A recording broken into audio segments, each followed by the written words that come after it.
Hi, and welcome to this month's Faves and Fails. I'll be talking about my top 3 favorite products from November and my top 3 kind of fail or like bad products that I used also in November. Not really top 3 worst, like bottom 3, I don't know, however you want to phrase it. Now, I normally start with the fails, but this month I will switch it up and start with the faves, starting with Build Skincare B Gel. So this is a fairly new release from Build, which if you followed me for a while, especially on Instagram, you'll know is just one of my all-time favorite brands, if not the favorite brand. And I've been waiting so long to be able to talk about B Gel because I actually started using like development samples of it probably like October, November last year. And it had gone through so many iterations in so many different versions. So it's just been cool to see the progress. The final formula, which just came out, I think it was last month, just before Black Friday, has just ended up being the most like peak example of what a good quality hydrating product should be.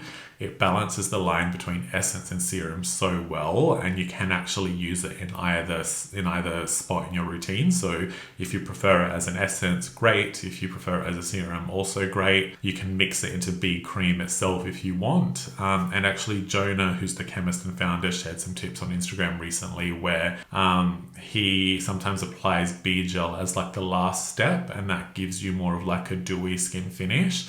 So it's just a very well-rounded universal product that you don't need to think about how you're using it. The actual texture is just as delicate as a dewdrop, so it just like breaks in your fingers very quickly. So again, another tip that Jonah shared is that you don't really want to pump B Gel into your hand and spread it around. You want to sort of pump and then apply it to your face so that you experience that water break actually on your facial skin, because then you get that refreshing burst of hydration, which is really one of the key design elements of this product. I was personally able to give tons of feedback on B Gel, so it was really important to me that it had the same DNA of the other products in the Build brand. You know, sometimes a formulator that works in a product like Jonah in this case, because he's so close to the products, sometimes it's hard to see, you know, how this new product in development fits in with the rest of the core collection. And so we just had so many discussions about how to get it refined or like how to perfect it so that it seamlessly integrates with all the other products in the Build, you know, brand.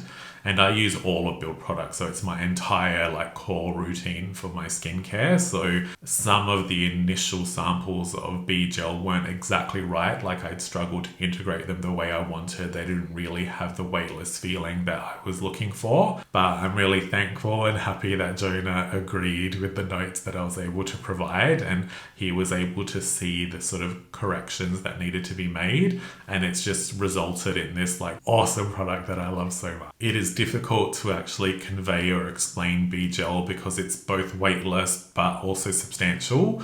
So you do actually feel like a level of noticeable moisture. It's not one of those serums that disappears or absorbs entirely.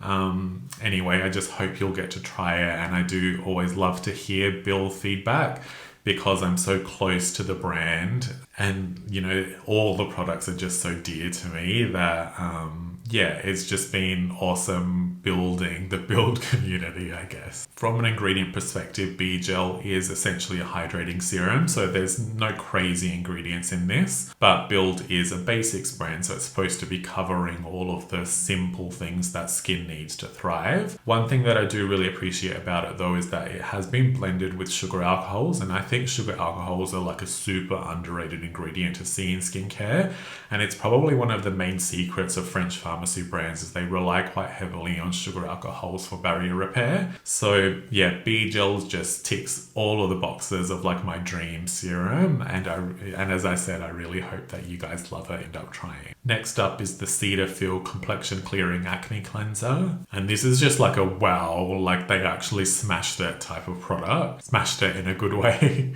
It has such a beautiful, creamy, like surprisingly indulgent texture that I honestly didn't expect. And it uses a micronized form of benzoyl peroxide, so that should be much more gentle on the skin. The cleanser uses 2.6% of this benzoyl peroxide, so it's in the type of percentage that I think is great for like mild acne acne or really for maintenance reasons. And that's one of the reasons I love this cleanser, because benzoyl peroxide can be a little bit drying. I don't love to overuse sort of higher percentage cleansers, but having it this low with a micronized format just means that I can keep benzoyl peroxide in my routine just to, you know, combat some of the stubborn areas in my skin, like along my chin and certain areas that not even tretinoin has been able to completely annihilate.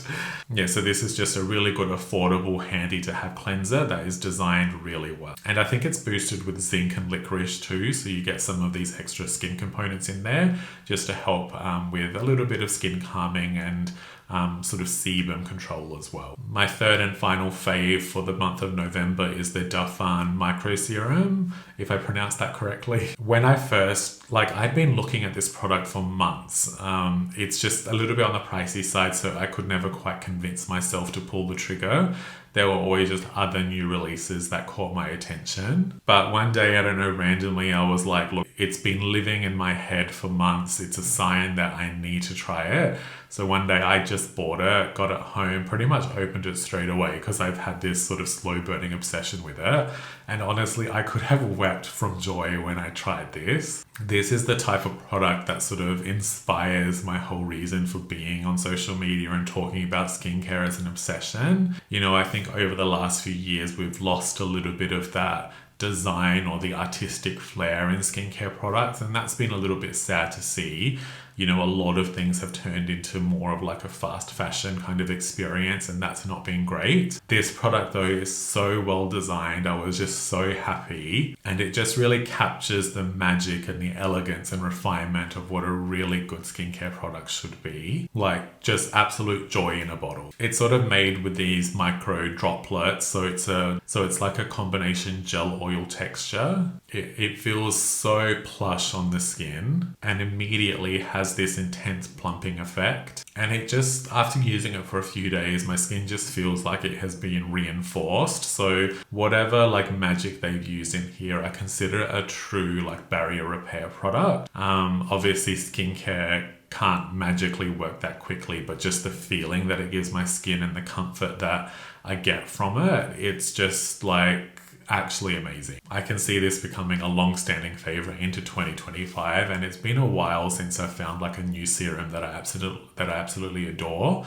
So I'm thrilled, and I definitely want to explore a little bit more of Darphin moving forward. I already love their micellar water. I think they have an Intral soothing serum. They're all great products as well. So yeah, definitely a brand that I think is probably underrated. Now moving on to the 3 fails of November, and I'll start with the Aquaphor stick. And this is something that I bought off iHerb kind of randomly because I also use the Vaseline stick that I actually really enjoy. But the Vaseline stick is awesome. They've just perfected that product. The Aquaphor one, not so much.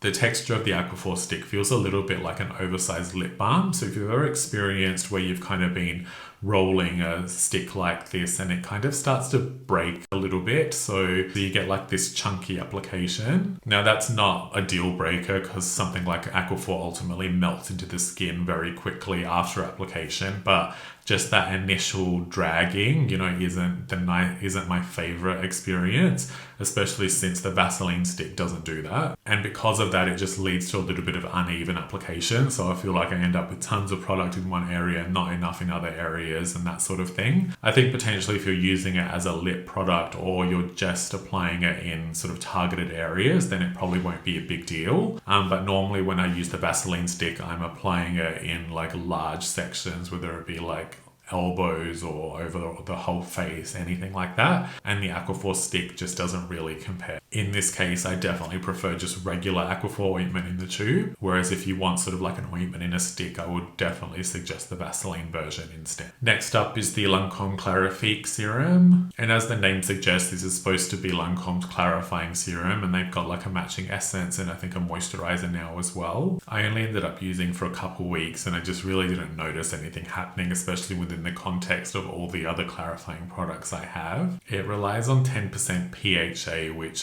mean, PHAs at the best of times are gentle. And I ultimately found this just too gentle, and it was more like using a hydrating serum. It is quite a lovely texture. Like, I think Lancome does product design really well. This serum in particular is just one that I think more sensitive skin types would enjoy. And I guess I don't really see Lancome as the type of brand that would focus on making anything too impactful or too harsh. And I suppose this product was designed as part of the Clarifique collection, so they're likely assuming people are using the cleanser and the essence and the moisturizer. So amongst all of those steps, you're getting a little bit of refinement everywhere that leads to a little bit more exfoliation or clarifying across the board. But as like an individual product, I found it pretty useless. So with that said, it's an easy skip for me, but not a bad product, especially if you do prefer things that are on the gentler side. The last fail is the QV Hydrating Body Wash. And this I did not like at all. It feels like using a body lotion on your skin. I didn't get any wash effect whatsoever. It would likely only benefit people with exceptionally dry skin, or if you're going through a skin condition related to dermatitis, eczema,